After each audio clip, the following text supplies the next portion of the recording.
তোমরা যারা ক্লাস 9 এ পড়তেছো অথবা যারা ক্লাস 10 এ পড়তেছো অথবা যারা ভাইয়া সামনে এসএসসি পরীক্ষা দিবা, সো আজকে আমি তোমাদের সাথে তোমাদের গণিতের প্রথম অধ্যায়ের নামটি হচ্ছে কিন্তু বাস্তব সংখ্যা।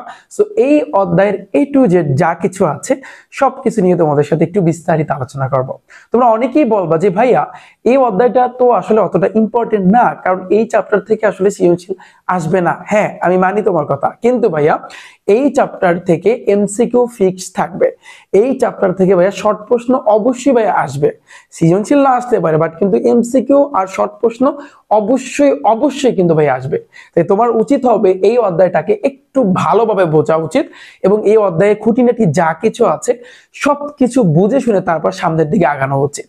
সো তাই আজকে আমি তোমাদের সাথে দেখো অনুশীলনী 1 এর ভিতরে যা যা আছে সবকিছু নিয়ে তোমাদের সাথে আলোচনা করবো। শুরুর দিকে দেখো স্বাভাবিক সংখ্যা, পূর্ণ সংখ্যা, ভগ্নাংশ সংখ্যা, মূলদ সংখ্যা, এখানে যতগুলা যা কিছু আছে সবকিছু একটু সুন্দরভাবে তোমাদের একটা ধারণা দিব। এরপরে অনুশীলনী 1 এর ভিতরে যে অঙ্কগুলো আছে আমরা সেই অঙ্কগুলা কিন্তু ভাইয়া ধারাবাহিকভাবে করা শুরু করব। ওকে, ভাইয়ের সাথে থাকা যাবে। তো আমি আশা করি দেখো তোমরা সবাই একটু খাতা কলমটা নাও এবং আজকের ক্লাসটা ফুল তোমাদের কাছে পানি পানি বানিয়ে দেব। ওকে, ফার্স্ট অফ অল আসি ভাইয়া, একটু তোমরা খেয়াল করো। দেখো এখানে কি বলেছে, স্বাভাবিক সংখ্যা। ভাইয়া প্রথমে কিন্তু তোমার জানতে হবে যে স্বাভাবিক সংখ্যা আসলে কি, এটার একটা আইডিয়া কিন্তু ভাইয়া তোমার নিতে হবে। আচ্ছা, তো স্বাভাবিক সংখ্যা জানার জন্য এখানে একটু খেয়াল করো যে ভাইয়া স্বাভাবিক সংখ্যা আসলে কি। সো মাথায় রাখবে এই জিনিসটা যে আমি যদি 1 থেকে শুরু করি, 1 2 3 4 5 6 7 8, সামনের দিকে আমি যতই যাইতে থাকবে এর কোনো হিসাব নাই। দেখো আমি বলতে পারি যে 1 2 3 4 5 6, এভাবে সামনের দিকে আরো আছে, কত যে আছে তার কোনো হিসাব নাই। এই সংখ্যাগুলাকে বলা হয় ভাইয়া স্বাভাবিক সংখ্যা। একটু ভাইয়া মাথায় সেট করে নাও যে 1 2 3 4 5 6, একটু সবাই পড়ো 1 2 3 4 5 6 7 8, এই যে সংখ্যাগুলো আছে এগুলোকে বলা হয় কিন্তু ভাইয়া স্বাভাবিক সংখ্যা। ওকে, এখন দেখো এগুলোর মধ্যে কি কোনো ঋণাত্মক মাইনাস চিহ্ন আছে? নাই।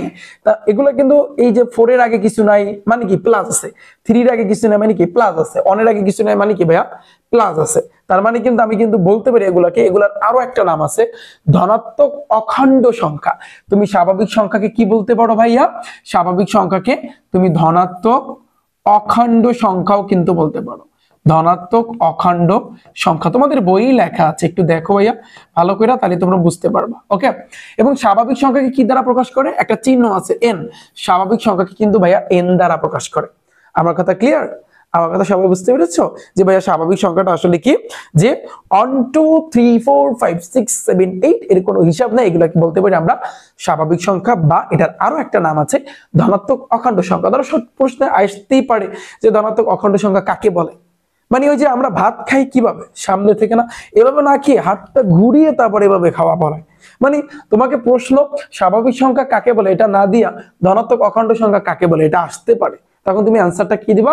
1 2 3 4 5 6 এভাবে ডট ডট দিয়ে দেবা। এই সংখ্যাগুলোকে স্বাভাবিক সংখ্যা বা ধনাত্মক অখণ্ড সংখ্যা বলা হয়ে থাকে। ওকে, ক্লাসের মাধ্যমে আমি চাচ্ছি তোমার তুমি যদি আজকের এই ক্লাসটা দেখো, এই ক্লাসে তোমার হয়ে যাবে, তোমার নেক্সটে পড়ার কোনো দরকার নাই। ওকে, আচ্ছা এরপর আসি কিন্তু আমাদের জানতে হবে এরই সাথে সাথে, আমরা তো স্বাভাবিক সংখ্যা জানলাম ভাইয়া, এরপর আমাদের এক্সট্রা একটু জানতে হবে ভাইয়া মৌলিক সংখ্যা।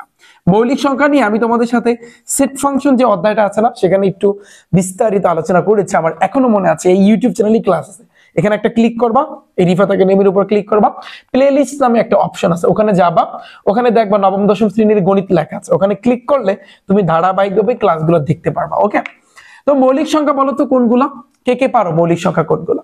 তোমরা কিন্তু জানো, এটা আমরা ক্লাস যারা দেখেছো, এছাড়াও তোমরা মোটামুটি সবাই জানো মৌলিক সংখ্যা কোনগুলো। দুই একটা কিন্তু মৌলিক সংখ্যা, একমাত্র জোরের মধ্যে 2 আছে মৌলিক সংখ্যা, এছাড়া সব বিজোড়। 2 3 5 7, রাইট? এগুলো না, এগুলো হচ্ছে কিন্তু মৌলিক সংখ্যা। কিন্তু ভাইয়া মনে রাখবা মৌলিক সংখ্যা তুমি কিভাবে বের করবা, এগুলো কি মুখস্থ করবা? নো, মুখস্থ করার দরকার নেই। মৌলিক সংখ্যা চেনার উপায় হচ্ছে এইটা যে ভাইয়া যেই সংখ্যাকে গুণ করে মিলাইতে পারবা না, খেলা শেষ, এটা লিখে নাও। যেই সংখ্যাকে ভাইয়া কি বলেছি আমি, যেই সংখ্যাকে তুমি গুণ করে মিলাতে পারবা না, গুণ করে তুমি মিলাতে পারবা না, ওকে, মিলাতে পারবা না, তাহলে ব্যাপারটা তুমি একটু খেয়াল করো। দেখো তাহলে 2 একমাত্র জোড় সংখ্যা, ওই আছে শুধুমাত্র 3 এর গুণ করে মিলাতে পারবা? 2 দ্বিগুণে 4 হয়, 3 হয়।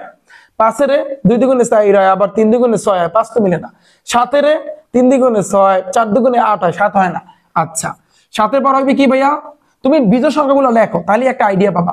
তাহলে 3 5 7, তারপর আসছে কিন্তু ভাইয়া 9। 3 কি তুমি ভাইয়া গুণ করে মিলাইতে পারো? 3 3 আর 9।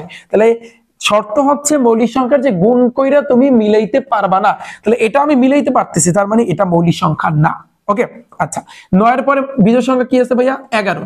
11 মিলাইতে পারো? যেমন 5 দুগুণে 10 হয়, 11 হয় না। 6 দুগুণে 12 হয়, 11 হয় না, তাহলে এটা ঠিক আছে।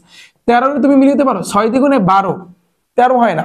তারপর 7 দুগুণে 14, 13 হয় না। আচ্ছা তারপর 13 পর আমরা জানি বিজোড় সংখ্যা আসবে 15, রাইট? 15 তুমি কি গুণ করে মিলাইতে পারো? 3 5 15। শর্ত কি? মিলাইতে পারবা না, তাহলে তুমি এই 15 কে মিলাইতে পারতেছো, তার মানে 15 বাদ, রাইট? 15 কিন্তু মৌলিক সংখ্যা না। 15 পর আসবে কিন্তু ভাই 17। 17 কি তুমি মিলাইতে পারতেছো? দেখো 8 দুগুণে 16 হয়, 9 দুগুণে 18 হয়। আচ্ছা মিলান যায় না। তারপর আসছে 19। 17 পর আসছে 19। 19 কি তুমি গুণ করে মিলাইতে পারবা ভাইয়া? পারবা না। দেখো 9 দুগুণে 18 হয়, 10 দুগুণে 20 হয়, 19 হয় না। তারপর আসছে কিন্তু ভাইয়া 21। ভাইয়া 21 কি তুমি মিলাইতে পারবা? 21 3 7 বলো, 3 7 21, তাই না? তাহলে তুমি গুণ করে মিলাইতে পারতেছো, তার মানে 21 কিন্তু মৌলিক সংখ্যা না। আচ্ছা 21 এর পর বিজোড় সংখ্যা আছে কিন্তু ভাইয়া 23। 23 কি তুমি মিলাইতে পারতেছো? চিন্তা করো 23 কি তুমি মিলাইতে পারতেছো? তো 3 7 21 না, মিলান যায় না। আচ্ছা 23 তুমি মিলাইতে পারবে না। 23 এর পর আছে কিন্তু ভাইয়া 25। 25 কি তুমি গুণ করে মিলাইতে পারতেছো? 5 5 25, তার মানে মিলতেছে, তার মানে 25 হবে না। 25 এর পর আছে কিন্তু তোমার 27। 27 কি তুমি মিলাইতে পারতেছো? 3 নং কত ভাইয়া? 27। ইয়েস মিলাইতে পারতেছি, তার মানে 27 মৌলিক সংখ্যা না। তারপর আছে কিন্তু ভাইয়া 29। 29 দেখো তো 29 মিলে? বলো 15 দ্বিগুণে 30 হয়, 14 দ্বিগুণে 28 হয়, 29 হয় না, তার মানে 29। এইভাবে কিন্তু আরো ভাইয়া সামনে আছে যার কোনো হিসাব নাই। এগুলো হচ্ছে কিন্তু ভাইয়া তোমার মৌলিক সংখ্যা। এবং মাথায় রাখতে হবে ভাইয়া মৌলিক সংখ্যা বের করার সিস্টেমটা এইবার শিখতে পারছো। হ্যাঁ এভাবে যদি এমসিকিউ তে দিয়ে দেয়, বানিয়ে যদি দিয়ে দেয় নিচের কোনটি মৌলিক সংখ্যা, তাহলে তুমি পারবা না। আমি আশা করি তোমরা সবাই বুঝতে পেরেছো। আচ্ছা এরপর আসছে কি ভাইয়া, মৌলিক সংখ্যা তো শিখলা, এখন আসছে কিন্তু যৌগিক সংখ্যা। যৌগিক সংখ্যা এটা আমাদের একটু শিখতে হবে। যে মৌলিক সংখ্যা যদি তুমি শিখে থাকো, তাহলে এখন আসছে কিন্তু ভাইয়া তোমার যৌগিক সংখ্যা। বলো তো ভাইয়া যৌগিক সংখ্যা কোনগুলা? বলো তো যৌগিক সংখ্যা কোনগুলা? মৌলিক সংখ্যা বাদে যেগুলো আছে সেগুলোই তো যৌগিক সংখ্যা। আর একটা বিষয়, মৌলিক সংখ্যার শর্ত ছিল যেই সংখ্যাকে গুণ করে মিলাতে পারবা না। তাহলে এখন এই যৌগিক সংখ্যার শর্ত হচ্ছে যেই সংখ্যাকে গুণ করে মিলানো যায়। যে সংখ্যাকে গুণ করে তুমি মিলাইতে পারবা, যে সংখ্যাকে গুণ করে মিলাতে পারবা, মিলাতে পারবা, রাইট? মিলাতে পারবা। তাহলে কি কি আছে? যেমন ওগুলা বাদে কি কি আছে? যেমন আমি যদি বলি 2 3 তো বাদ, তাহলে 4 আসবে, 2 দুগুণে 4। 6 আসবে, 3 দুগুণে 6। 8 আসবে, 8 এর তুমি মিলাইতে পারতেছো, 4 দুগুণে 8। 9 3 3 9। 10 আসবে, রাইট? 5 দুগুণে 10। এইভাবে কিন্তু এই যে সংখ্যাগুলো যেগুলো কিন্তু তুমি কিন্তু ভাইয়া গুণ করে মিলাইতে পারতেছো, এগুলোকে বলা হয় তোমার যৌগিক সংখ্যা। ওকে আমাদের আরো একটা জিনিস জানতে হবে ভাইয়া, সহমৌলিক বলে একটা কথা আছে, তাই না? তোমরা কিন্তু দেখেছো যে সহমৌলিক, এটা আসলে এমসিকিউ তো অনেক সময় এসে থাকে ভাইয়া, যে সহমৌলিক কাকে বলে। সহমৌলিক জিনিসটা আসলে কি? সহমৌলিকের ক্ষেত্রে একটু তোমার চিন্তা করতে হবে গসাগু। সহমৌলিকটা মেইনলি কিন্তু দুইটা সংখ্যার উপরে কিন্তু ভিত্তি করে বের করা হয়ে থাকে। ওকে তাহলে সহমৌলিক তুমি কিভাবে বের করবা ভাইয়া? মাথায় রাখবা যে দুইটি স্বাভাবিক সংখ্যার গসাগু অন হলে, দুইটি স্বাভাবিক সংখ্যা তাদের গসাগু যদি অন হয়, এদেরকে বলা হয় সহমৌলিক। তাহলে আমি একটু লিখে দিই, তারপর আমি এটা দেখাচ্ছি।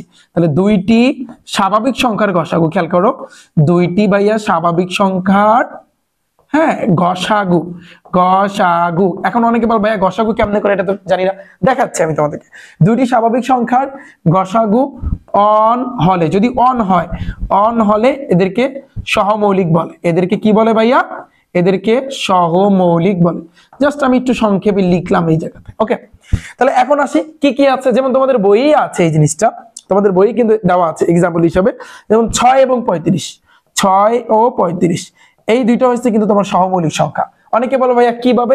দেখো কিভাবে এই জিনিসটা আমি একটু তোমাদেরকে দেখাচ্ছি। এখানে একটু খেয়াল করো তো। প্রথমত এই যে 6 মানে গসাগু বের করার সিস্টেম কি?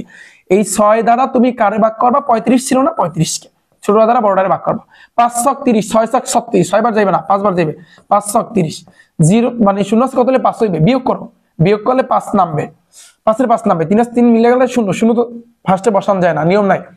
এখন এই 5 দ্বারা আবার এই 6 কে ভাগ দিতে হবে, এটাই হচ্ছে কিন্তু গসাগুর নিয়ম।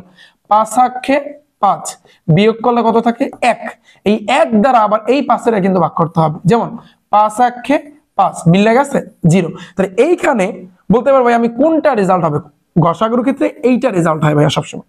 যখন 0 নামে, যখন অ্যানসারটা 0 নামে, তখন কিন্তু এইখানের যে রেজাল্ট আছে এইটা কিন্তু গসাগু রেজাল্ট হয়। 1 হইছে, তাহলে এই যে 6 এবং 35 এর যে গসাগু, শর্ত কি ছিল সহমৌলিক হওয়ার, যে দুইটা স্বাভাবিক সংখ্যার গসাগু অন হইতে হবে, তাহলে তাদেরকে সহমৌলিক আমরা বলতে পারবো। তাহলে 6 এবং 35 এর যখন আমরা গসাগু করছি তখন অন হইছে, তার মানে আমি কিন্তু বলতে পারি যে ভাইয়া এইখানে 6 ও 35 এই দুইটা হচ্ছে কিন্তু তোমার সহমৌলিক। ওকে, তাহলে আমরা কি শিখলাম এখান থেকে, স্বাভাবিক সংখ্যা শিখলাম, মৌলিক সংখ্যা শিখলাম, যৌগিক সংখ্যা শিখলাম, তারপর সহমৌলিক সংখ্যাও তাও কিভাবে বের করবা সেটাও কিন্তু শিখলাম। ওকে, মাথায় রাখতে হবে গসাগু যদি অন হয় তাহলে সেটা হচ্ছে তোমার সহমৌলিক সংখ্যা। এমসিকিউ তে আসে যে নিচের কোন দুইটি সহমৌলিক সংখ্যা, তখন তুমি কি করবা, প্রত্যেকটা এভাবে ভাগ করবা, ভাগ করার পর যদি দেখো গসাগু যেটা অন আসবে সেটাই आंसर। ওকে, আমার কথা বুঝছো? আচ্ছা, যদি ক্লিয়ার হয়ে থাকে ভাইয়া পরে আসি, নেক্সটটা একটু দেখো। এখন আমরা জানবো পরে 2 নম্বরে, 2 নম্বরে আমরা এখন কি শিখবো, 2 নম্বরে কিন্তু আমরা এখন শিখবো হচ্ছে ভাইয়া পূর্ণ সংখ্যা। বলো তো ভাইয়া পূর্ণ সংখ্যা কাকে বলে? মেইনলি পূর্ণ সংখ্যা হচ্ছে শূন্য সহ সকল ধনাত্মক এবং ঋণাত্মক। শূন্য সহ, যেমন তুমি চিন্তা করো এই হচ্ছে কিন্তু 0, 0 থেকে যদি তুমি সামনের দিকে যাও তার মানে তোমার ধনাত্মক সংখ্যা লিখতে হবে, যেমন 1, অনেক আগে কিছু না মানে প্লাস আছে, 2 কিছু না মানে কি মনে মনে চিন্তা করতে হবে এখানে প্লাস আছে, 3, 4, 5, 6 এবং সামনের দিকে যাবে। তাহলে শূন্য সহ এই ধনাত্মক এবং ঋণাত্মক, পিছনের দিকে কি হয়, সামনের দিকে গেলে তো হইছে প্লাস 1, প্লাস তো দেওয়া লাগে না, প্লাস শুরুতে দেওয়াও যা না দেওয়া তা। আমার কথা বুঝছো? যেমন দেখো প্লাস 1 লিখলাম আর শুধু 1 লিখলাম, পার্থক্য কি? কোনো পার্থক্য নেই, তুমি প্লাস দিতেও পারো না দিলেও কোনো সমস্যা নাই, শুধু যদি একটা 1 দাও, শুধু যদি একটা 5 লেখো, 6 লেখো, ওর আগে প্লাস আছে এটা ধরে নিতে হবে। ওকে ভাইয়া? আচ্ছা, তাহলে দেখো, তাহলে এই 0-র সামনের দিকে যে 1 2 3 4 5 6 সামনের দিকে আসতেছে মানে ধনাত্মক গুলো লাগছে তাই না, +1 +2 +3, পিছনের দিকে আসলে -1, তারপর কি ভাইয়া -2, তারপর কি ভাইয়া -3, তারপর কি ভাইয়া -4, এভাবে আরো পিছনে কিন্তু আসবে। তাহলে এইখানে দেখো যে শূন্য সহ সকল ধনাত্মক এবং ঋণাত্মক সংখ্যাকে পূর্ণ সংখ্যা বলে। সংজ্ঞা ডান, সংজ্ঞা যদি আসে পারবা না, তাহলে সংজ্ঞাটা কি, শূন্য সহ, এই যে শূন্য সহ সকল ধনাত্মক, এই পাশে হচ্ছে কিন্তু ধনাত্মক, তাহলে সকল ধনাত্মক লেখো, বানিয়ে বানিয়ে লিখবা তুমি, সকল ধনাত্মক, এই পাশে হচ্ছে কিন্তু ধনাত্মক, এবং সকল ঋণাত্মক সংখ্যা, এবং এবং সকল ঋণাত্মক যে সংখ্যা, তো এই ঋণাত্মক সংখ্যাকে কি বলে ভাইয়া, ঋণাত্মক সংখ্যাকে পূর্ণ সংখ্যা বলে। ক্লিয়ার? আমার কথা বুঝতে পেরেছো যে পূর্ণ সংখ্যা কাকে বলে, শূন্য সহ সকল ধনাত্মক এবং ঋণাত্মক সংখ্যাকে ভাইয়া পূর্ণ সংখ্যা বলে। ডান? ক্লিয়ার আমাদের দুইটা? আচ্ছা, এবার আসি, পরে আসি নেক্সট টপিকটা, সেটা হচ্ছে কিন্তু ভগ্নাংশ সংখ্যা। আমরা 3 নম্বরে শিখবো ভগ্নাংশ সংখ্যা। এখন ভগ্নাংশ কোনগুলাকে বলে? অনেকে বলে ভাইয়া 5/2 এটা একটা ভগ্নাংশ সংখ্যা, 2/7 এটা একটা ভগ্নাংশ সংখ্যা। ইয়েস, তার মানে আমি আশা করি বিষয়টা তোমরা বুঝতে পেরেছো যে ভগ্নাংশ আসলে কি, লব এবং হর থাকবে। তোমরা তো জানো দুধের যে হর আছে না, দুধের হর থাকে কোথায়? উপরে, রাইট? দুধের হর থাকে উপরে, আর এই অঙ্কের ক্ষেত্রে, গণিতের ক্ষেত্রে হর থাকে নিচে, এই নিচেটাকে বলা হয় হর আর উপরেরটাকে বলা হয় ভাইয়া লব। ওকে, এই নিচেটাকে বলা হয় কিন্তু হর, উপরেরটাকে বলা হয় ভাইয়া লব। এটা কিন্তু কম বেশি সবাই জানো যে দুধের হর থাকে হচ্ছে উপরে আর গণিতের ক্ষেত্রে হর থাকে নিচে, নিচে, এটা মাথায় রাখবা। ওকে, তাহলে ভগ্নাংশের জিনিসটা আমি আশা করি তোমরা সবাই বুঝতে পেরেছো যে আসলে ভগ্নাংশ জিনিসটা কি। তবে আমি আরেকটু ধারণা দিতে চাই, যেহেতু তোমরা ক্লাস 9 10 এ পড়তেছো, আবার তোমরা আসলে সামনে এসএসসি পরীক্ষা দিবা।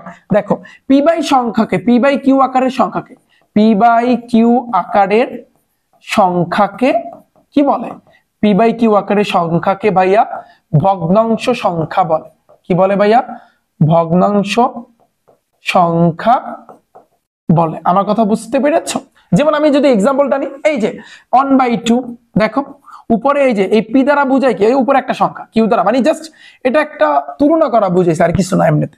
তাহলে 1/2 এখানে ভাগ আছে, সহজ কথা শুধু ভাগ থাকতে হবে, তাহলে সেটাই ভগ্নাংশ। তাহলে 1/2 হইতে পারে, 7/5 হইতে পারে, 13/20 হইতে পারে, আবার 200/1 তোমার হচ্ছে কত 5 হইতে পারে, এভাবে হইতে পারে না। এগুলাকে বলা হয় কিন্তু ভাইয়া তোমার ভগ্নাংশ সংখ্যা। এখন একটু পয়েন্টে আসি ভাইয়া, পয়েন্টটা হচ্ছে কি এই যে ভগ্নাংশ সংখ্যা আছে, এই ভগ্নাংশ সংখ্যার হচ্ছে কিন্তু তোমার দুই প্রকার, একটা হচ্ছে কি, একটা হচ্ছে প্রকৃত ভগ্নাংশ, মাথায় রাখবা, একটা হচ্ছে প্রকৃত ভগ্নাংশ এবং একেবারে ইজি সহজে আমি ভাইয়া তোমাদেরকে বুঝাই দেব, এবং অন্য আরেকটা হচ্ছে অপ্রকৃত ভগ্নাংশ। অপ্রকৃত ভগ্নাংশ একেবারে ভাইয়া সংক্ষেপে তোমরা বুঝবা, সংক্ষেপে তোমরা সবাই বুঝতে পারবা। ওকে, দেখো তাহলে কিভাবে একটু খেয়াল করি আমরা ভাইয়া। প্রকৃত ভগ্নাংশ কোনটাকে বলা হয়? সহজ কথা, তোমার লব হর চিন্তা করার কোনো দরকার নাই। তুমি চিন্তা করবা উপরেরটা ছোট নিচেরটা বড়, ডান। উপরেরটা ছোট নিচেরটা, যেমন আমি যদি বলি 1/2, খেয়াল করো। আচ্ছা দাঁড়ো আমি অন্য একটা পেন নিচ্ছি তাহলে বেটার হবে। দেখো আমি যদি বলি 1/2, খেয়াল করো উপরে 1 ছোট না, 2 এর চেয়ে ছোট না, তাহলে উপরেরটা ছোট নিচেরটা বড়, এটাকে বলা হয় প্রকৃত ভগ্নাংশ। আমি লিখতে পারি 5/7, উপরেরটা ছোট নিচেরটা বড়, প্রকৃত ভগ্নাংশ। আমি লিখতে পারি 10/11, উপরেরটা ছোট নিচেরটা বড়। আমি লিখতে পারি ভাইয়া 250/260, উপরেরটা ছোট নিচেরটা বড়। তার মানে প্রকৃত ভগ্নাংশ কোনগুলা, যে ভাইয়া উপরেরটা ছোট, এটা মাথায় রাখবা, উপরেরটা সংক্ষেপে উপরেরটা ছোট আর নিচেরটা বড়, নিচেরটা বড় সংখ্যাকে কি বলে? প্রকৃত ভগ্নাংশ বলে। আসলে লেখার সিস্টেম হয়েছে যে তোমার হচ্ছে হর থাকে যেহেতু এখানে নিচে, তাহলে লব ছোট হর বড়, এটা লেখার সিস্টেম, বাট আমি সংক্ষেপে লিখে দিলাম। অপ্রকৃত ভগ্নাংশ তাহলে শিওর উল্টা, যেমন আমি যদি লিখি 2/1, উপরেরটা বড় নিচেরটা ছোট। আমি যদি লিখি 7/5, উপরেরটা বড় নিচেরটা ছোট। আমি লিখতে পারি 11/10, উপরেরটা বড় নিচেরটা ছোট। আমি লিখতে পারি 260/250, লিখতে পারি না, উপরেরটা বড় নিচেরটা ছোট। তার মানে এটা হচ্ছে অপ্রকৃত ভগ্নাংশ। ওকে, অপ্রকৃত যেটা কাটা যাবে, তাহলে আমি কিন্তু লিখতে পারি উপরেরটা, একটু লিখে নাও, উপরেরটা কি ভাইয়া, উপরেরটা বড় আর নিচেরটা ছোট, নিচেরটা ছোট। ক্লিয়ার? তাহলে এই ভগ্নাংশের কাহিনী বুঝতে পেরেছো? সো আমি আশা করি বুঝছো। দেখি আমার ক্লাসটা চলে কিনা, চলতেছে। তাহলে ভগ্নাংশ হচ্ছে কিন্তু দুই রকমের, প্রকৃত ভগ্নাংশ আমরা কিন্তু শিখলাম ভাইয়া যে ভগ্নাংশ এক্স্যাক্টলি দুই রকমের, একটা হচ্ছে কি প্রকৃত ভগ্নাংশ এবং আরেকটা হচ্ছে কিন্তু তোমার অপ্রকৃত ভগ্নাংশ। ডান? আচ্ছা, এতটুকু যদি ক্লিয়ার, এতটুকু ক্লিয়ার ভাইয়া, ভগ্নাংশের কাহিনী ক্লিয়ার? আচ্ছা, পরের পার্টে আসি আমরা। এখন যে অমূলদ সংখ্যা এবং দশমিক ভগ্নাংশ সম্পর্কে কিন্তু আমরা জানবো। তার আগে আমাদের এখানে মূলদ সংখ্যা আছে ভাইয়া, দেখো। হ্যাঁ, মূলদ সংখ্যাও জানতে হবে, একই সাথে সাথে আমাদের ভাইয়া মূলদ সংখ্যাও জানতে হবে।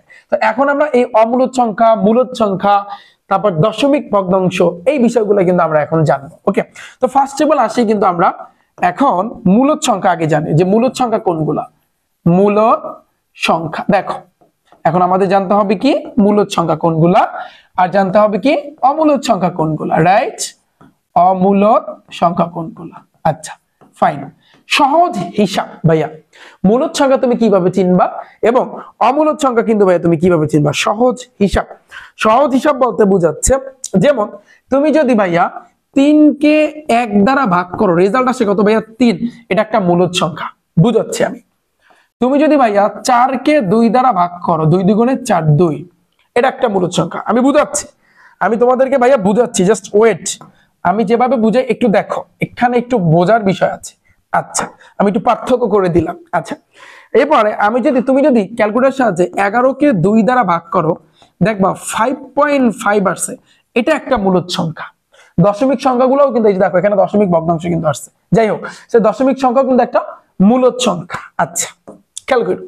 এরপরে আমি যদি 5 কে 3 দ্বারা ভাগ করি, তুমি ভাগ করো, তাহলে দেখবা ক্যালকুলেটরে 1.6666 কত বার যে আসতেছে, এর কোনো হিসাব নাই। দেখো ভাইয়া, ক্যালকুলেটরে চাপ দাও, 1.66, এটাও একটা মূলদ সংখ্যা। আচ্ছা, অনেকে বলে ভাইয়া বিষয়টা বুঝলাম না, এটা কিভাবে কি হইলো। আচ্ছা আমি দেখাচ্ছি, আমি উদাহরণগুলো আগে উঠে। এরপরে তুমি দেখো অমূলদ সংখ্যার ক্ষেত্রে √2 রে যদি তুমি চাপ দাও, ক্যালকুলেটর আছে না তোমার হাতে, যেমন আমি যদি আমার ফোনটা দিয়ে যদি একটু করি, √2 রে যদি তুমি চাপ দাও, তাহলে দেখো 1.4142, 1.4142 42 আর অনেকগুলো সংখ্যা আসতেছে, রাইট? এই একটা মান। এবার আমি যদি √3 এর চাপ দাও, √3, তাহলে ধরো 1.732, আরো সামনে অনেক সংখ্যা আছে, ওগুলো লেখার তো আসলে আমাদের সময় নেই। √5/2, √5/2, এটার রেজাল্ট আসতেছে 1.1, সাপোজ একটা সামথিং কিছু আসতেছে এরকম। এখন আমি আসলে তোমাদেরকে পার্থক্যটা বুঝাবো যে মেইনলি এই জায়গাতে তোমার এই মূলদ সংখ্যা এবং এই অমূলদ সংখ্যার মধ্যে পার্থক্য কি, এটা একটু আমাদের শিখতে হবে। দেখো পার্থক্যটা আমি আশা করি অনেকেই তোমরা ধরতে পেরেছ। মূলদ সংখ্যা হয়েছে সেইগুলা শুধু একটা, ধরো 3 একটা মূলদ সংখ্যা, 4 একটা মূলদ সংখ্যা, শুধু 3 মূলদ সংখ্যা, তোমার এই যে 2 একটা মূলদ সংখ্যা। যদি দশমিকের পরে একটা পর্যায়ে থামে, যেমন 5.5, ধরো এভাবে রেজাল্ট আসতে পারে 5.5 365, ধরো থামলো, এখানে যে থামলো, এটা একটা মূলদ সংখ্যা। দশমিকের পরে অনেক সংখ্যা থাকতে পারে, বাট যদি থামে তাহলে এটা একটা মূলদ সংখ্যা, যেমন এই 5.5 মূলদ সংখ্যা। আবার দেখো কিন্তু বলতে পারো ভাইয়া এখানে তো থামলো না, তাহলে এটা কিভাবে মূলদ সংখ্যা? তবে কথা আছে, যদি এখানে দশমিকের পর যদি ভিন্ন ভিন্ন সংখ্যা আছে, সেটা যদি থামে তাহলে সেটা মূলদ সংখ্যা। বাট দশমিকের পরে যদি একই সংখ্যা বারবার আসতেছে, ক্যালকুলেটর পুরো ভইরা গেছে 1.666666 এভাবে, যদি একই সংখ্যা বারবার আসতেছে, এই একই সংখ্যা, শর্ত হচ্ছে কিন্তু একই সংখ্যা, তাহলে সেটাও একটা মূলদ সংখ্যা। শর্ত হচ্ছে কি, তাহলে মূলদ সংখ্যার ক্ষেত্রে তোমার দশমিকের পরে আমি একটু লেখা দিই, হ্যাঁ, তো দশমিকের পরে একই সংখ্যা যদি বারবার আসে, একই সংখ্যা বারবার যদি আসে, তাহলে বারবার আসলে এটা একটা মূলদ সংখ্যা। আবার এখান থেকে চিন্তা করো, দশমিকের পরে যদি সংখ্যা থেমে যায়, যে ধরো না একটা পর্যায়ে গিয়ে থেমে গেছে, হ্যাঁ, ভিন্ন ভিন্ন যে সংখ্যা আছে না, যেমন এই যে দেখো 53.65, তো ভিন্ন ভিন্ন সংখ্যা যদি এই দশমিকের পরে যদি ভিন্ন ভিন্ন সংখ্যা থেমে যায়, তাহলে সেটাও একটা মূলদ সংখ্যা। এই দুইটা জিনিস একটু ভাইয়া মাথায় রাখতে হবে তোমাদের, কষ্ট করে অনুরোধ ভাইয়া তোমাদের কাছে, সবার কাছে, ঠিক আছে? যে দশমিকের পরে যদি একই সংখ্যা বারবার আসতে থাকে, এই যে একই সংখ্যা বারবার আসতে থাকে, এটাকে বলা হয় তোমার মূলদ সংখ্যা। আর আবার হইতে পারে দশমিকের পরে ভিন্ন ভিন্ন সংখ্যা, কিন্তু সেটা একটা পর্যায়ে গিয়ে যদি থেমে যায়, তাহলে সেটা হচ্ছে মূলদ সংখ্যা।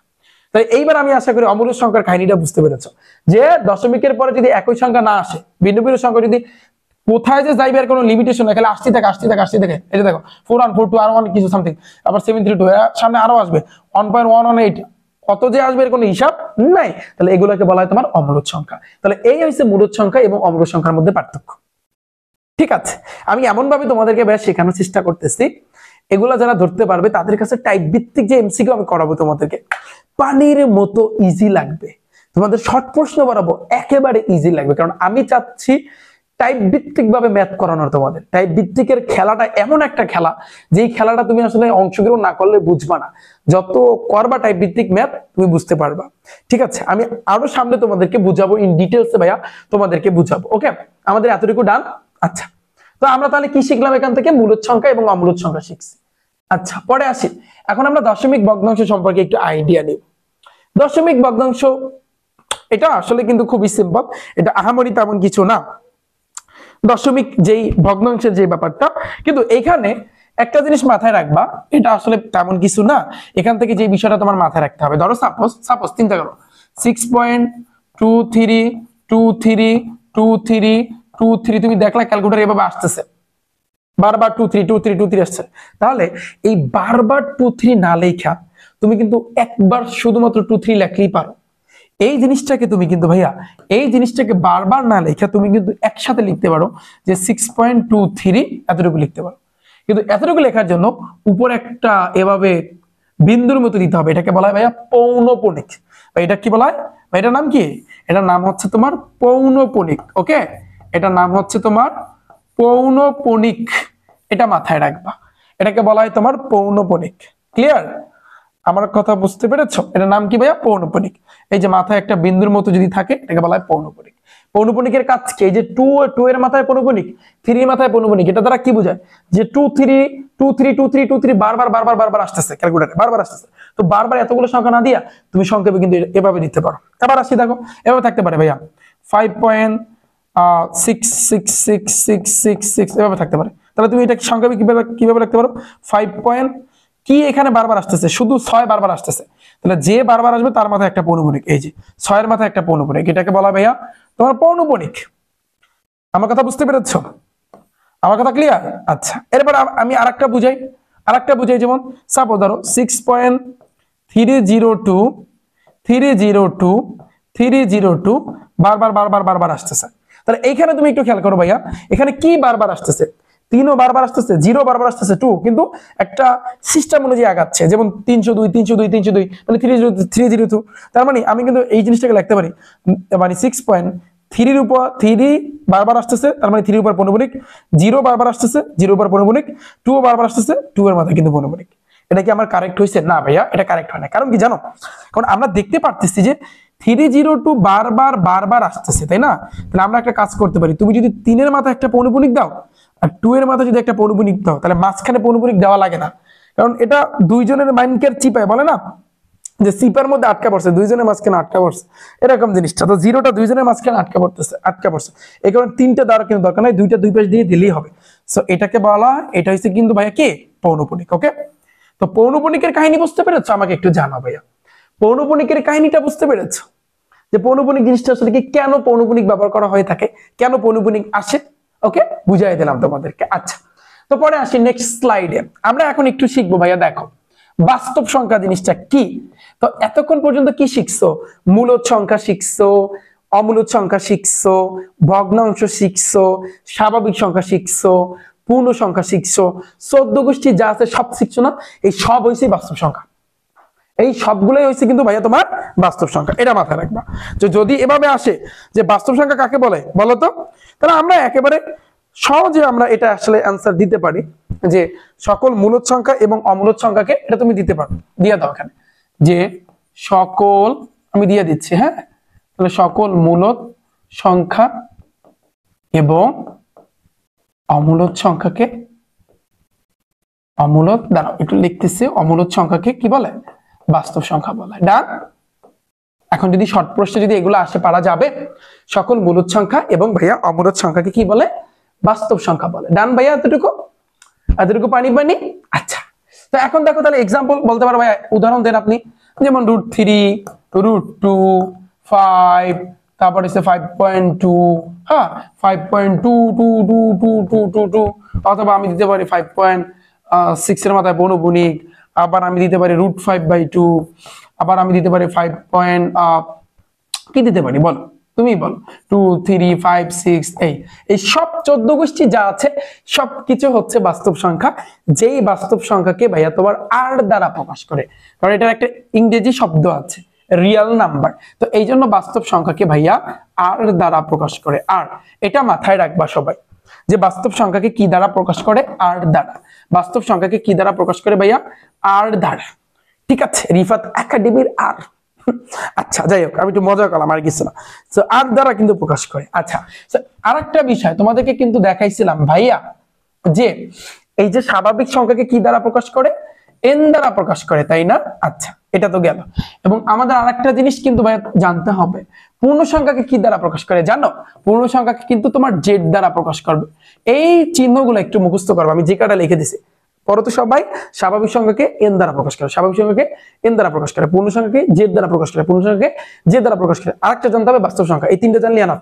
বাস্তব সংখ্যাকে কিন্তু আর দ্বারা প্রকাশ করে, বাস্তব সংখ্যাকে কি দ্বারা প্রকাশ করে ভাইয়া? আর দ্বারা প্রকাশ করে। ওকে ডান, সবকিছু ডান।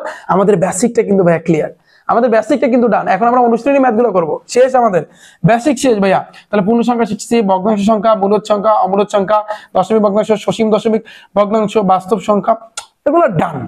এখন এর ভিতরে বলবো ভাইয়া সসীম দশমিক, এই জিনিসটা তো বুঝলাম না, তো আমরা একটু দশমিকের ভিতরে যাই। দেখো আমি একটু যদি বলি তোমাদেরকে, এই যে দশমিক ভগ্নাংশের মধ্যে আমি তো পৌনঃপুনিকটা তোমাদেরকে শিখাইছি।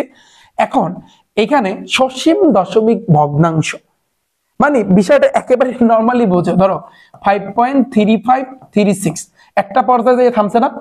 হ্যাঁ, এটাকে আমি কিন্তু বলতে পারি সসীম। সসীম, সসীম মানে কি? যার একটা সীমা আছে, যে একটা পর্যায়ে থামবে, ও কিন্তু থামছে। সসীম দশমিক, দশমিক কেন বললাম? এই যে দশমিক আছে, ওকে, এটাকে আমি বলতে পারি সসীম দশমিক ভগ্নাংশ। বুঝছো? নরমাল জিনিস। আচ্ছা, এখন আমি যদি লিখতাম 5.3536 dot dot dot dot dot dot, তাহলে এটার নাম কি হইতো? এমসিকিউ তো দিয়ে দিতে পারে, এটার নাম হবে কিন্তু ভাইয়া অসীম। কেন অসীম বলতো? এর কোনো সীমা নাই যে কোথায় গিয়ে যে থামবে এক্স্যাক্টলি এটা কিন্তু বলা নাই।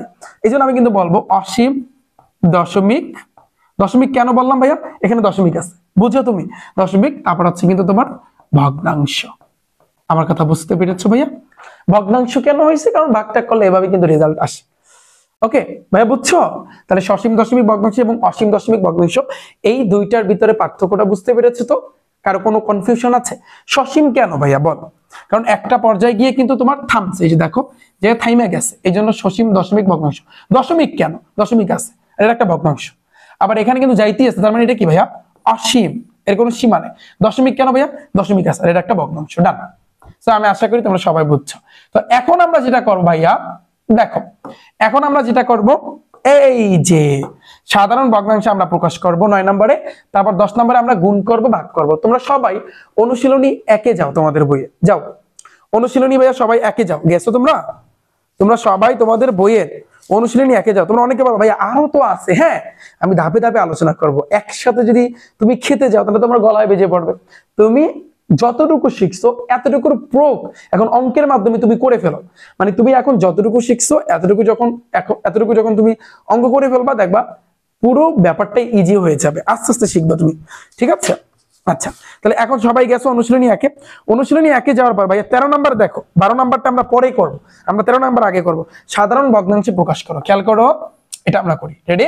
এটা কিন্তু একটা টাইপ। এখন যা করাবো ভাইয়া এগুলো কিন্তু টাইপ, এবং এই টাইপগুলো তোমরা এমসিকিউ ক্লাসে দেখতে পারবা, ঠিক আছে? দেখতে পারবা ইনশাআল্লাহ।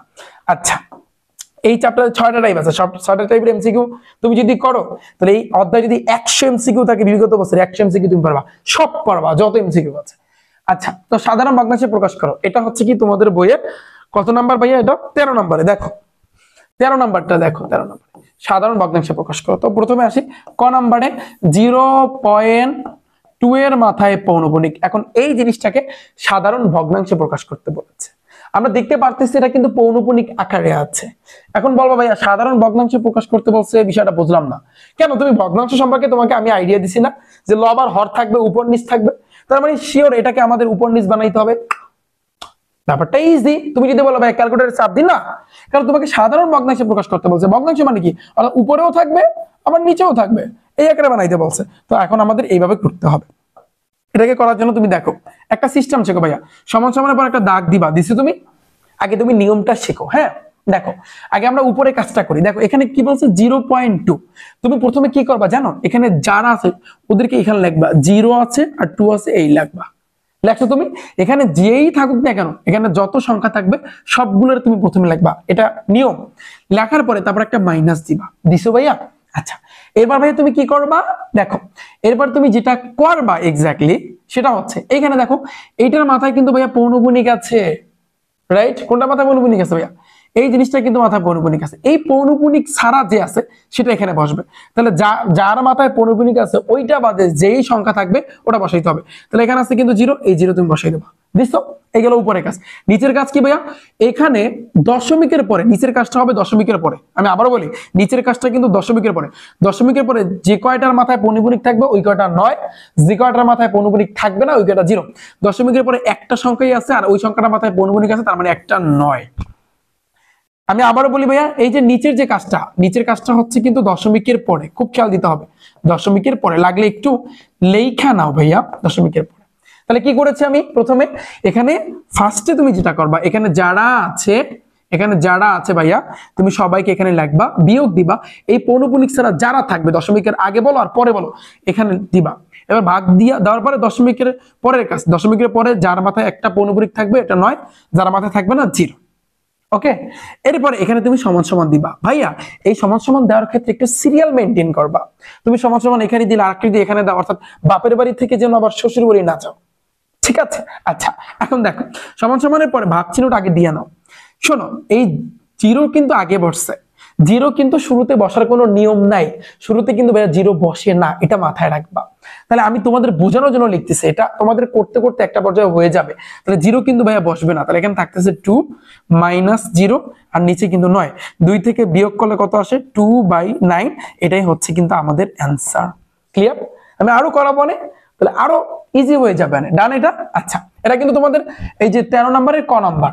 এরপরে আসে কিন্তু ভাইয়া এই যে 13 নম্বরে এখন আমরা খ নাম্বারটা করব। দেখো তোমাদের বইয়ে আছে, কি আছে খ নাম্বারে একটু খেয়াল করো, 0.3 এর মাথায় পৌনঃপুনিক এবং 5 এর মাথায় পৌনঃপুনিক সমান সমান দাও, ভাগ চিহ্ন দাও, এটাই নিয়ম। এখানে যারা আছে ভাইয়া সবাইকে তুমি এখানে লেখো 035।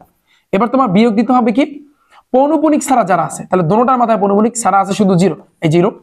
নিচে বসবে ভাইয়া দশমিকের পরে যে কয়টার মাথায় পৌনঃপুনিক ওই কয়টা 9, দুইটার মাথায় পৌনঃপুনিক তার মানে দুইটা 9, আর যে কয়টার মাথায় পৌনঃপুনিক নাই ওই কয়টা 0, এখানে আর কোনো সংখ্যাই নাই। আমার কথা বুঝতে পেরেছো? কিন্তু এই নিচের ক্ষেত্রে 9 কিন্তু আগে বসবে, 9 কে প্রাধান্য দিতে হবে, কারণ 9 এর ক্ষমতা বেশি, 0 কিন্তু পরে বসাইতে হবে। ওকে, শুরুতে কিন্তু 0 বসে না ভাইয়া, তাহলে উপরে 15 থাকতেছে -0 আর নিচে কিন্তু 9, তাহলে বিয়োগ করলে ভাইয়া 35/99, এই হইছে কিন্তু আমাদের অ্যানসার। ডান? পানি পানি। আচ্ছা, এটা গেল। এরপর আসছে কিন্তু ভাইয়া পরেরটা, গ নাম্বারটা দেখো তোমাদের বইয়ে আছে এটা, যে 0.13 মাথায় পৌনঃপুনিক।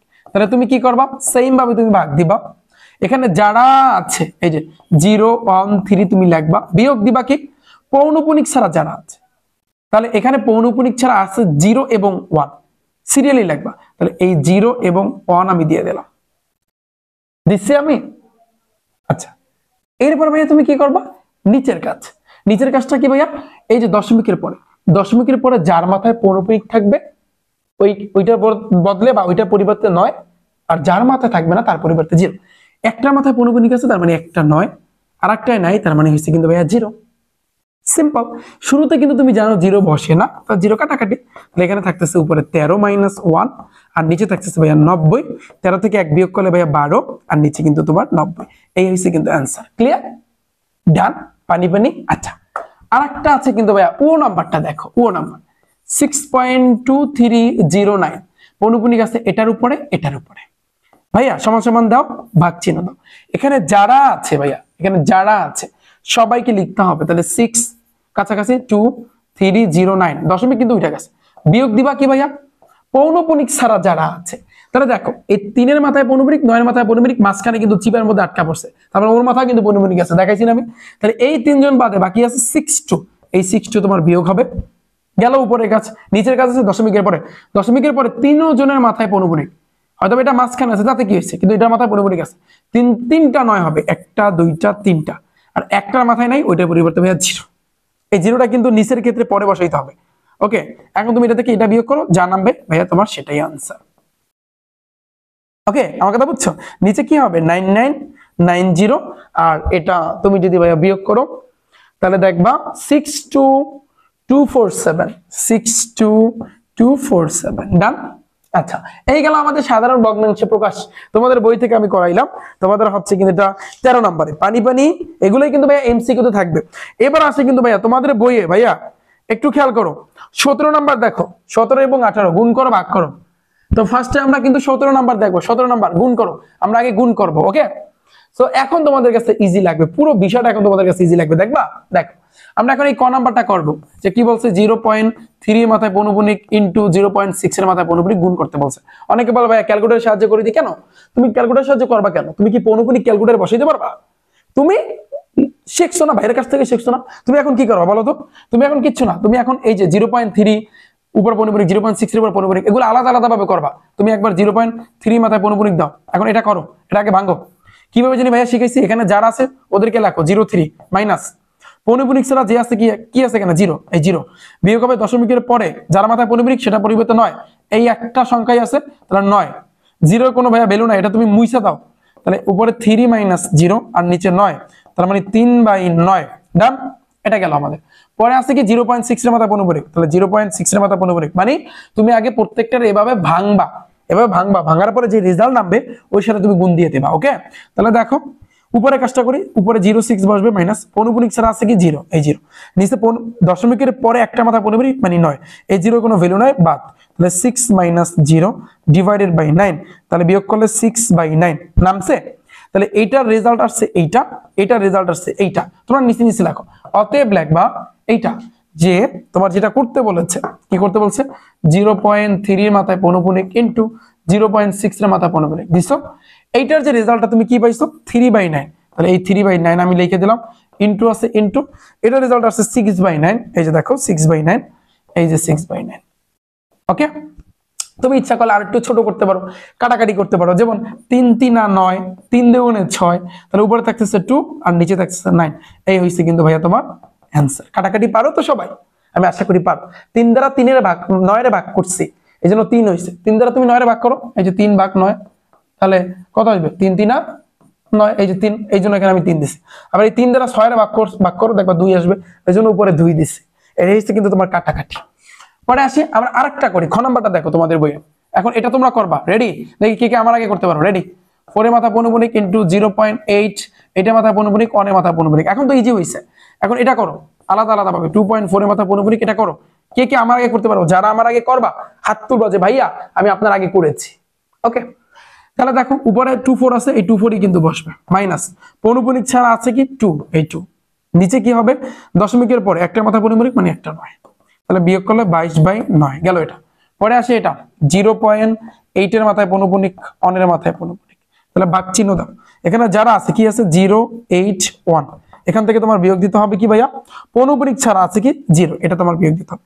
নিচে কি হবে, দশমিকের পরে দুইটার উপরে পৌনপুনিক আছে, তার মানে দুইটা, শুরুতে কিন্তু 0 এর কোনো ভ্যালু নাই, তার মানে 81 - 0 ডিভাইডেড বাই হইছে 99, তাহলে বিয়োগ করলে কত, 81 বাই হইছে 99। পাইছো তুমি? তোমরা নিচে নিচে লেখো। অতএব পুরোটা উঠাও, যে 2.4 এর মাথায় পৌনপুনিক ইন্টু 0.8 এর মাথায় পৌনপুনিক, 1 এর মাথায় পৌনপুনিক, এই জিনিসটার রেজাল্ট তুমি কিন্তু এইমাত্র পাইছো 22/9, তাহলে 22/9 আমি দিলাম ইন্টু এই জিনিসটার কিন্তু রেজাল্ট তুমি পাইছো 81/99, তাহলে 81 বাই হয়েছে কিন্তু 99। তুমি এখন ইচ্ছা করলে এই দুইজন গুণ করে দাও, তারপর যা নামবে সেটাই হবে তোমার অ্যান্সার। কিন্তু ভগ্নাংশ টাইপের থাকবে, উপরে রেজাল্ট বসাবা, নিচে রেজাল্ট বসাবা। ক্লিয়ার ভাইয়া? আমার ক্লাস কি চলতেছে? হ্যাঁ, আমার ক্লাস চলতেছে ভাইয়া, ডান। আচ্ছা, এরপর আসে কিন্তু ভাইয়া নেক্সট, ভাগ করো। আমরা তাহলে তোমাদের বই থেকে গুণ করো 17 নাম্বার করেছি, এখন আমরা 18 নাম্বারে দেখবা তোমাদের ভাগ আছে, এগুলোই কিন্তু ভাইয়া এমসিকিউ তে থাকে।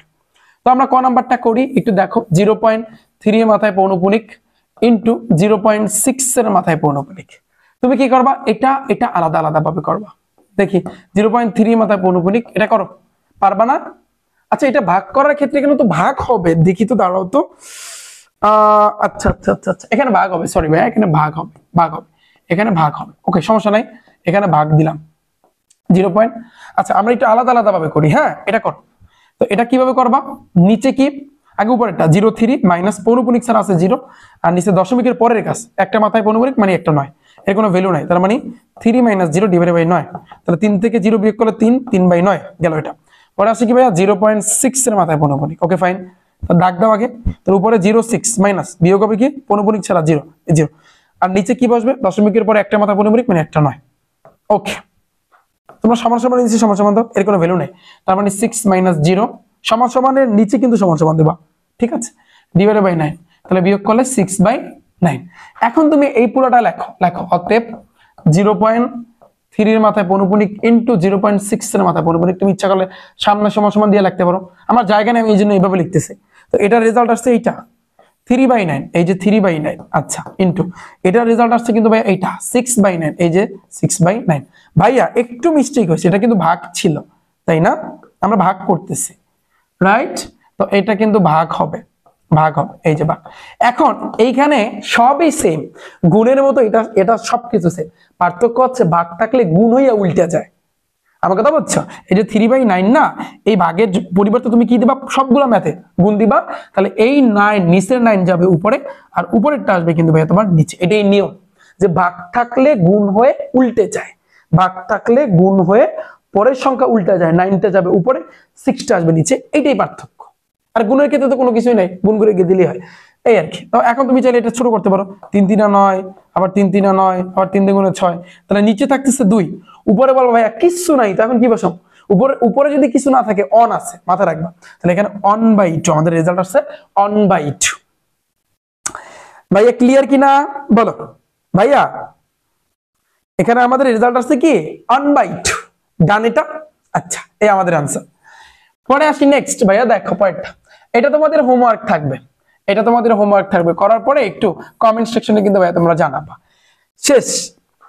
সো আমরা আসলে কিন্তু আজকের মতো আমরা এই এত কিছু আমরা কিন্তু শিখেছি, আমাদের আর কিছু সামথিং আছে নেক্সট ক্লাসে, পরবর্তী বাকি ক্লাসে ইনশাআল্লাহ আমি তোমাদেরকে সবকিছু কভার করে দিব, ঠিক আছে। এখন শোনো ভাইয়া, গণিতের ক্ষেত্রে এই যে গণিত আমি তোমাদেরকে করাচ্ছি, গণিতের ক্ষেত্রে তুমি যদি এইভাবে টাইপ ভিত্তিক ভাবে ম্যাথ গুলো করো না, তোমার সাথে কেউ পারবে না, লিগ্যাল কথা। তোমার গণিত শিখতে হবে মজা করে, তুমি যার কাছে গণিতটা ভালোভাবে শিখতে পারবা আমি বলবো তার কাছে তুমি পড়বা, কিন্তু শিখলে শেখার মতো করে শিখবা, মনের মতো করে শিখবা। সবাই গণিতকে ভয় পায়, কিন্তু আমি মনে করি সকল সাবজেক্টের চেয়ে গণিত সাবজেক্টটা একেবারে ইজি, যদি তুমি সেইভাবে তোমার মাথার মধ্যে ঢুকাইতে পারো। জিনিসটা বুঝতে পেরেছো ভাইয়া? তোমাদের জন্য আমি সামনে যারা ক্লাস 9-10 আছো বা এসএসসি পরীক্ষা দিবা, সামনে তোমাদের জন্য কিন্তু আমি গণিত বই নিয়ে আসতেছি, যেখানে নামটা থাকবে রিফাত ভাইয়ের টাইপ ভিত্তিক গণিত বই, গণিত বুক, ম্যাথ বুক থাকবে নামটা। সো যেই বইয়ের বলতে পারো ভাইয়া আকর্ষণটা কি, আকর্ষণ থাকবে ওই বইয়ের মধ্যে আমার টাইপ ভিত্তিক এমসিকিউ থাকবে, সৃজনশীল থাকবে, শর্ট কোশ্চেন থাকবে, ওইগুলা জাস্ট টাইপ ভিত্তিক ভাবে টাইপ আকারে তুমি যদি ওগুলো করো, ওগুলো থেকেই কমন আসবে ইনশাল্লাহ, ওগুলোর মধ্যে থেকে আসবে। এবং টার্গেট 80-90 না, গণিতে এবার টার্গেট হবে 100-তে 100। আমি বললাম গণিতে এবার টার্গেট হবে 100-তে 100, তোমার 100 পাইতে হবে, গণিতে 100 পাইতে হবে, তোমার সেই টার্গেট নিতে হবে ইনশাল্লাহ। সেই বই আসতেছে। এবং বলো ভাইয়া বই যদি আসে আমরা তাহলে কিভাবে পাবো? তোমাদের সবার ফোনের মধ্যেই কিন্তু ভাই একটা ক্রোম ব্রাউজার আছে, ভাই আছে না? এই ক্রোম ব্রাউজারে যাবা, সেখানে গিয়ে সার্চ দিবা ভাইয়া, কি লিখে সার্চ দিবা বলো তো? রিফাত একাডেমি অথবা rifatacademy.com লিখে সার্চ দিবা। সার্চ দিলে শুরুর দিকে আমার একটা ওয়েবসাইট আসবে, এখানে যদি তুমি ক্লিক করো, ক্লিক করলে তো আমার এই যে দেখো ওয়েবসাইটটা কিন্তু চলে আসলো। এবং এখানে যদি ভাইয়া তোমরা একটু নিচের দিকে যাও, তাহলে তোমরা কিন্তু দেখতে পারবা। এবং স্পেশালি যারা ক্লাস 9 থেকে 10-এ উঠেছো, মানে যাদের আসলে নতুন কারিকুলাম তোমরা বই পেয়েছিলা, মনে আছে? তো যারা 10-এ উঠেছে ভাই, তোমাদের জন্য অর্থাৎ 2026 সালে যারা এসএসসি পরীক্ষা দিবা, তোমাদের জন্য আমার গণিত ক্র্যাশ কোর্স আসতেছে, গণিতের ক্র্যাশ কোর্স আসতেছে ভাইয়া। যেই কোর্সটা শুরু হবে 2025 সালে 1 মার্চ ইনশাআল্লাহ শুরু হবে। তোমাদের শর্ট সিলেবাস, যেহেতু তোমাদের শর্ট সিলেবাস দিয়েছে, শর্ট সিলেবাসের মধ্যে যা কিছু আছে সবকিছু কভার করে দিব। যারা 2027 সালে এসএসসি পরীক্ষা দিবা, যারা ক্লাস 9-এ পড়ো বা পরবর্তী যারা সামনের দিকে যারা যাবা, আমার ক্লাসটা সামনে যারা দেখবা, তোমরা বলবা আমাদের জন্য কোর্স নাই, হ্যাঁ আছে, তুমি এই ওয়েবসাইটে আসলে কিন্তু দেখতে পারবা, তোমাদের জন্য কিন্তু সামনে কোর্স নিয়ে আসতেছে। আবার এই যে 26 সালে যারা এসএসসি পরীক্ষা দিবা, তোমাদের জন্য ইংরেজি প্রথম এবং দ্বিতীয় পত্রের ক্র্যাশ কোর্স আসতেছে, যেখানে আমার টার্গেট থাকবে গ্রামারটাকে পানির মতো সহজ বানাই দেবো তোমাদের কাছে। এবার সায়েন্সের যারা আছো, পদার্থ, রসায়ন, উচ্চতর গণিত, জীববিজ্ঞান 4 সাবজেক্টে কিন্তু ভাইয়া ক্র্যাশ কোর্স আসতেছে, তোমাদের জন্য অপেক্ষা করতেছে ইনশাআল্লাহ। সামনে আমি তোমাদের জন্য নিয়ে আসতেছি, স্পেশালি 2026-এ যারা পরীক্ষা দিবা তোমাদের শর্ট সিলেবাসের উপরে। আর যারা পরবর্তী ব্যাচে পরীক্ষা দিবা, তোমাদের তো ভাইয়া ফুল সিলেবাসে, তোমাদের অবশ্যই ফুল সিলেবাসের উপর কিন্তু কোর্স আসতেছে। এই ওয়েবসাইটে আসলে কিন্তু তোমরা দেখতে পারবা, এবং বই আসলেও এখান থেকে কিন্তু তোমরা সেই বইটা নিতে পারবা। এবং ভাইয়া যদি তোমার ভর্তি হইতে কোনো সমস্যা হয় পরবর্তীতে, বা বই ক্রয় করতে যদি কোনো সমস্যা হয়ে থাকে, একটা হোয়াটসঅ্যাপ নাম্বার আছে আমার, দেখো 01749097325। তুমি ইচ্ছা করলে এই হোয়াটসঅ্যাপ নাম্বারে আমাকে নক দিতে পারো, বা তোমার সমস্যার কথা জানাতে পারো, বা তোমার ভর্তি বিষয় সম্পর্কে তুমি জানাইতে পারো। ওকে, সো আমি আশা করি তোমরা সবাই বুঝতে পেরেছো। এই ছিল কিন্তু ভাইয়া তোমাদের জন্য আজকে ক্লাস। তাহলে সবাই ভালো থাকবে, সুস্থ থাকবে, দেখা হচ্ছে তোমাদের সাথে পরবর্তীতে। এবং পরের আজকে ক্লাসটা কেমন লেগেছে পানি কিনা একটু জানাও, এবং পরের ক্লাস চাও কিনা একটু কমেন্টে জানিও। তাহলে সবাই ভালো থাকবে, আল্লাহ হাফেজ।